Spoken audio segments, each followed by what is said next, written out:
ನೀವಾಗ್ಲೇ ಹೇಳ್ತಾ ಇದ್ರಿ, ಈಗ ಅವ್ರಿಗೆ ಕೊಟ್ಟಂತ ಈ ಬೇಲ್ ಕೊಟ್ಟಂತ ಸಂದರ್ಭದಲ್ಲಿ ಒಂದಷ್ಟು ಷರತ್ತುಗಳನ್ನ ಹಾಕಿ ಕೊಟ್ಟಿರ್ತಾರೆ. ಆ ಷರತ್ತನ್ನ ಪಾಲಿಸದೇ ಇದ್ದಂತಹ ಸಂದರ್ಭದಲ್ಲಿ ಮುಂದೆ ರದ್ದಾಗುವಂತ ಸಾಧ್ಯತೆ ಇದೆ ಅಂತ. ಈಗ ಈ ಬೇಲ್ ಪಡೆಯುವಂತ ಸಂದರ್ಭದಲ್ಲಿ ಕೊಟ್ಟಂತಹ ಕಾರಣ ಆರೋಗ್ಯದ ಕಾರಣ.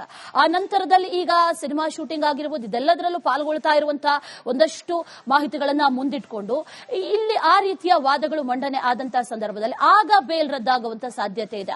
ಅದನ್ನ ಪಾಯಿಂಟ್ ಆಫ್ ವ್ಯೂ ಅನ್ನ ತಗೊಂಡ್ರೆ ಆ ರೀತಿ ರದ್ದಾಗುವಂತ ಸಾಧ್ಯತೆಗಳೇನಾದ್ರೂ ಇದೆಯಾ ಅಂತ?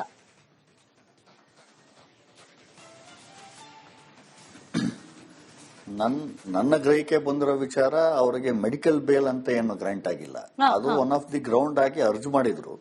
ಆದ್ರೆ ಅವ್ರಿಗೆ ಬೇಲ್ ಕೊಟ್ಟಿರೋದು ಸಾಕ್ಷಿಗಳು ಯಾವ ರೀತಿ ಇದಾವೆ, ಅವ್ರ ಮೇಲೆ ಯಾವ ರೀತಿ ಪುರಾವೆಗಳಿದಾವೆ, ಚಾರ್ಜ್ ಶೀಟ್ ಅಲ್ಲಿ ಅವ್ರ ಮೇಲೆ ಓವರ್ ಟ್ಯಾಕ್ಟ್ ಏನಿದೆ ಅದನ್ನ ನೋಡಿ ಕೊಟ್ಟಿದ್ದಾರೆ ಅಂತ ನನ್ನ ಭಾವನೆ.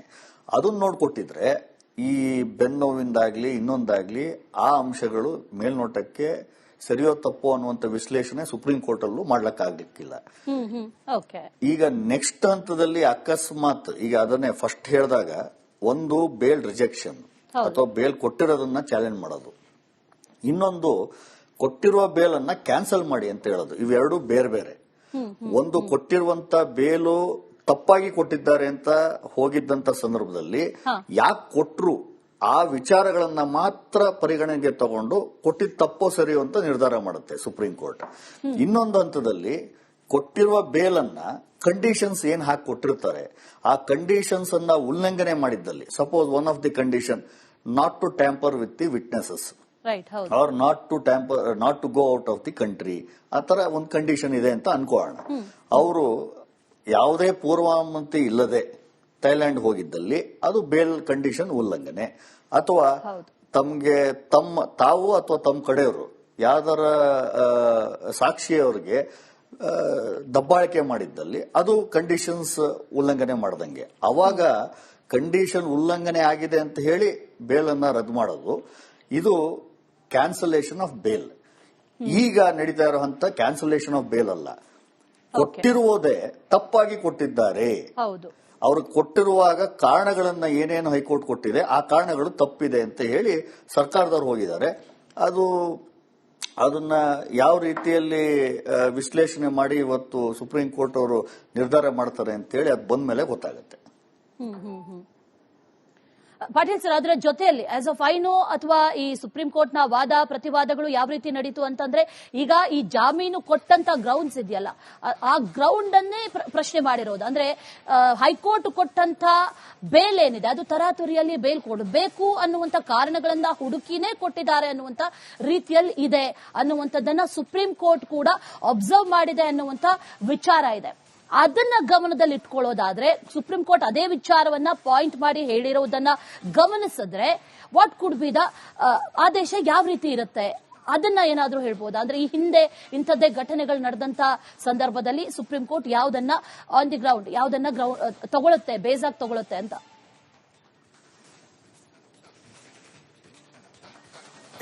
ಈಗ ಸ್ಪೆಕ್ಯುಲೇಷನ್ ಮೇಲೆ ಹೇಳ್ಬೋದು ಅಷ್ಟೇ. ಸ್ಪೆಕ್ಯುಲೇಷನ್ ಮಾಡೋದು ತಪ್ಪಾಗುತ್ತೆ. ಅವಾಗ್ಲೇ ಹೇಳ್ದಂಗೆ ಯಾವುದೇ ಒಂದು ವಾದ ವಿವಾದ ನಡೆಯುವಾಗ ಒಂದು ಆರ್ಗ್ಯುಮೆಂಟ್ ಸ್ಟೇಜ್, ಇನ್ನೊಂದು ಜಜ್ಮೆಂಟ್ ಸ್ಟೇಜ್. ಆರ್ಗ್ಯುಮೆಂಟ್ ಮಾಡುವಾಗ ಹಲವಾರು ವಿಚಾರಗಳು ಇಂಟ್ರಾಕ್ಷನ್ ಅಲ್ಲಿ ಬರುತ್ತೆ. ಆ ಇಂಟ್ರಾಕ್ಷನ್ ಮಾಡುವಂತ ಹಂತದಲ್ಲಿ ಹಲವಾರು ಪ್ರಶ್ನೆಗಳನ್ನ ಬೇರೆ ಬೇರೆ ರೀತಿಯಲ್ಲಿ ನ್ಯಾಯಮೂರ್ತಿಗಳು ಕೇಳ್ತಾ ಇರ್ತಾರೆ. ಅವ್ರು ಕೇಳಿದ್ದಂತ ದಾಟಿಯನ್ನೇ ನಾವು ಇಟ್ಕೊಂಡು ಜಜ್ಮೆಂಟ್ ಹಿಂಗೆ ಬರುತ್ತೆ ಅಂತ ಹೇಳೋದು ಕಷ್ಟ ಆಗ್ಬಹುದು. ಅದು ತಪ್ಪು ಕೂಡ. ಹಲವಾರು ವಿಚಾರಗಳಲ್ಲಿ ಈ ತರ ಕಠಿಣವಾದ ಪ್ರಶ್ನೆಗಳನ್ನ ಕೇಳಿ ಸಮಂಜಸವಾದ ಉತ್ತರ ಬಂತು ಅಂತ ಅವ್ರಿಗೆ ಅನ್ಸಿದ್ರೆ ಆ ಪ್ರಶ್ನೆಗಳು ಕಠಿಣವಾಗಿರ್ಬೋದು, ಬಟ್ ಅದಕ್ಕೆ ಸಮಂಜಸವಾದ ಉತ್ತರ ಬಂತು ಅಂತ ಬೆಂಚ್ಗೆ ಅನ್ಸಿದ್ರೆ ಅವರು ಪೂರಕವಾದ ಆರ್ಡರ್ ಅನ್ನೇ ಪಾಸ್ ಮಾಡಿದ್ದಾರೆ. ಬಟ್ ಇವತ್ತಿನ ಸನ್ನಿವೇಶದಲ್ಲಿ ಸ್ಪೆಕ್ಯುಲೇಷನ್ ಮೇಲೆ ಯಾವುದೇ ನಿರ್ಧಾರವನ್ನ ಇದೇ ತರ ಆಗುತ್ತೆ ಅಂತ ಹೇಳೋದು ತಪ್ಪಾಗುತ್ತೆ. ಯಾಕೆಂದ್ರೆ ಬಹಳ ಮುಂಚೆ ಜಸ್ಟಿಸ್ ಕೃಷ್ಣ ಅಯ್ಯರ್ ಹೇಳಿದ್ದಾರೆ,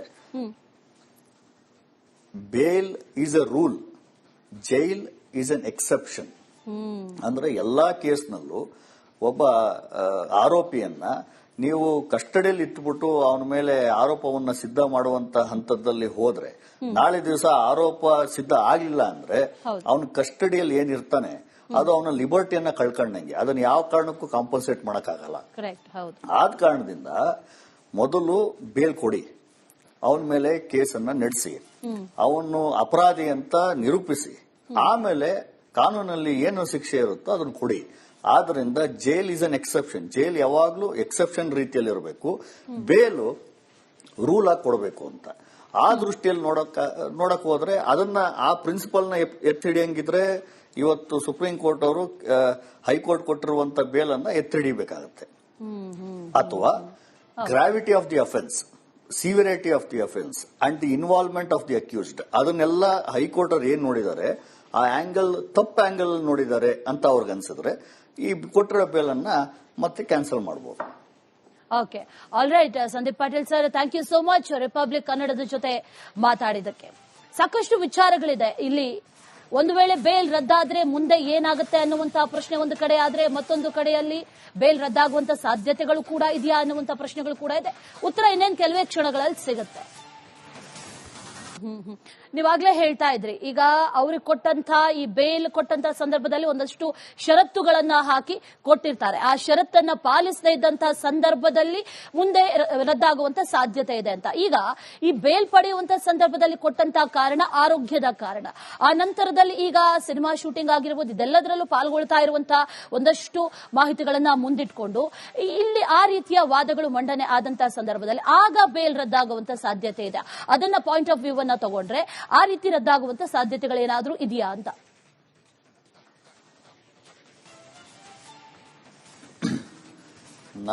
ನನ್ನ ಗ್ರಹಿಕೆ ಬಂದಿರೋ ವಿಚಾರ, ಅವರಿಗೆ ಮೆಡಿಕಲ್ ಬೇಲ್ ಅಂತ ಏನು ಗ್ರಾಂಟ್ ಆಗಿಲ್ಲ. ಅದು ಒನ್ ಆಫ್ ದಿ ಗ್ರೌಂಡ್ ಆಗಿ ಅರ್ಜಿ ಮಾಡಿದ್ರು. ಆದ್ರೆ ಅವ್ರಿಗೆ ಬೇಲ್ ಕೊಟ್ಟಿರೋದು ಸಾಕ್ಷಿಗಳು ಯಾವ ರೀತಿ ಇದಾವೆ, ಅವ್ರ ಮೇಲೆ ಯಾವ ರೀತಿ ಪುರಾವೆಗಳಿದಾವೆ, ಚಾರ್ಜ್ ಶೀಟ್ ಅಲ್ಲಿ ಅವ್ರ ಮೇಲೆ ಓವರ್ ಟ್ಯಾಕ್ಟ್ ಏನಿದೆ ಅದನ್ನ ನೋಡಿ ಕೊಟ್ಟಿದ್ದಾರೆ ಅಂತ ನನ್ನ ಭಾವನೆ. ಅದನ್ನ ನೋಡ್ಕೊಟ್ಟಿದ್ರೆ ಈ ಬೆನ್ನೋವಿಂದಾಗ್ಲಿ ಇನ್ನೊಂದಾಗ್ಲಿ ಆ ಅಂಶಗಳು ಮೇಲ್ನೋಟಕ್ಕೆ ಸರಿಯೋ ತಪ್ಪು ಅನ್ನುವಂತ ವಿಶ್ಲೇಷಣೆ ಸುಪ್ರೀಂ ಕೋರ್ಟ್ ಅಲ್ಲೂ ಮಾಡ್ಲಕ್ಕಾಗ್ಲಿಕ್ಕಿಲ್ಲ.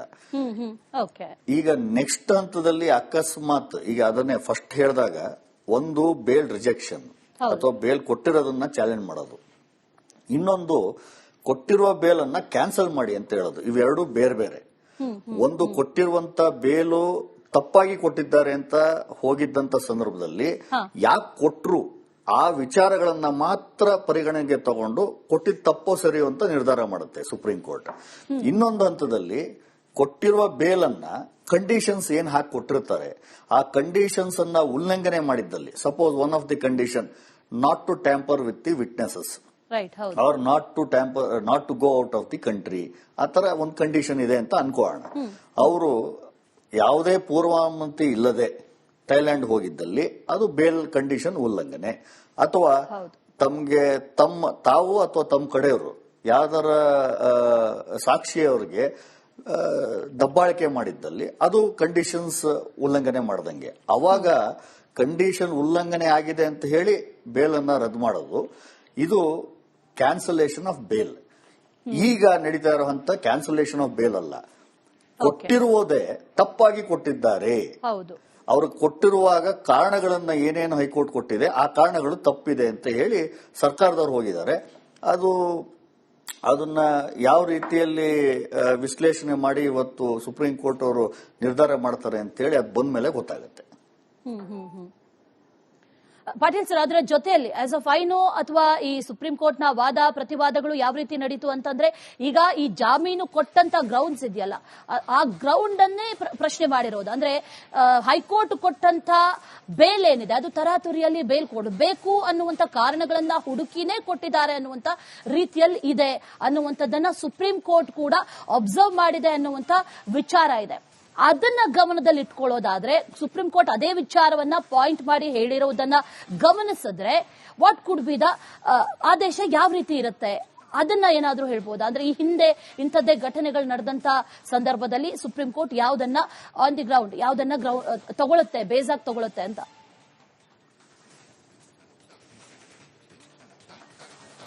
ಈಗ ಸ್ಪೆಕ್ಯುಲೇಷನ್ ಮೇಲೆ ಹೇಳ್ಬೋದು ಅಷ್ಟೇ. ಸ್ಪೆಕ್ಯುಲೇಷನ್ ಮಾಡೋದು ತಪ್ಪಾಗುತ್ತೆ. ಅವಾಗಲೇ ಹೇಳ್ದಂಗೆ ಯಾವುದೇ ಒಂದು ವಾದ ವಿವಾದ ನಡೆಯುವಾಗ ಒಂದು ಆರ್ಗ್ಯುಮೆಂಟ್ ಸ್ಟೇಜ್, ಇನ್ನೊಂದು ಜಜ್ಮೆಂಟ್ ಸ್ಟೇಜ್. ಆರ್ಗ್ಯುಮೆಂಟ್ ಮಾಡುವಾಗ ಹಲವಾರು ವಿಚಾರಗಳು ಇಂಟ್ರಾಕ್ಷನ್ ಅಲ್ಲಿ ಬರುತ್ತೆ.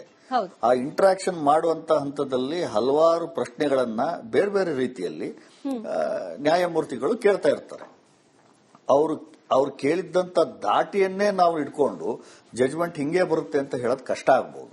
ಅದು ತಪ್ಪು ಕೂಡ. ಹಲವಾರು ವಿಚಾರಗಳಲ್ಲಿ ಈ ತರ ಕಠಿಣವಾದ ಪ್ರಶ್ನೆಗಳನ್ನ ಕೇಳಿ ಸಮಂಜಸವಾದ ಉತ್ತರ ಬಂತು ಅಂತ ಅವ್ರಿಗೆ ಅನ್ಸಿದ್ರೆ ಆ ಪ್ರಶ್ನೆಗಳು ಕಠಿಣವಾಗಿರ್ಬೋದು, ಬಟ್ ಅದಕ್ಕೆ ಸಮಂಜಸವಾದ ಉತ್ತರ ಬಂತು ಅಂತ ಬೆಂಚ್ಗೆ ಅನ್ಸಿದ್ರೆ ಅವರು ಪೂರಕವಾದ ಆರ್ಡರ್ ಅನ್ನೇ ಪಾಸ್ ಮಾಡಿದ್ದಾರೆ. ಬಟ್ ಇವತ್ತಿನ ಸನ್ನಿವೇಶದಲ್ಲಿ ಸ್ಪೆಕ್ಯುಲೇಷನ್ ಮೇಲೆ ಯಾವುದೇ ನಿರ್ಧಾರವನ್ನ ಇದೇ ತರ ಆಗುತ್ತೆ ಅಂತ ಹೇಳೋದು ತಪ್ಪಾಗುತ್ತೆ. ಯಾಕೆಂದ್ರೆ ಬಹಳ ಮುಂಚೆ ಜಸ್ಟಿಸ್ ಕೃಷ್ಣ ಅಯ್ಯರ್ ಹೇಳಿದ್ದಾರೆ,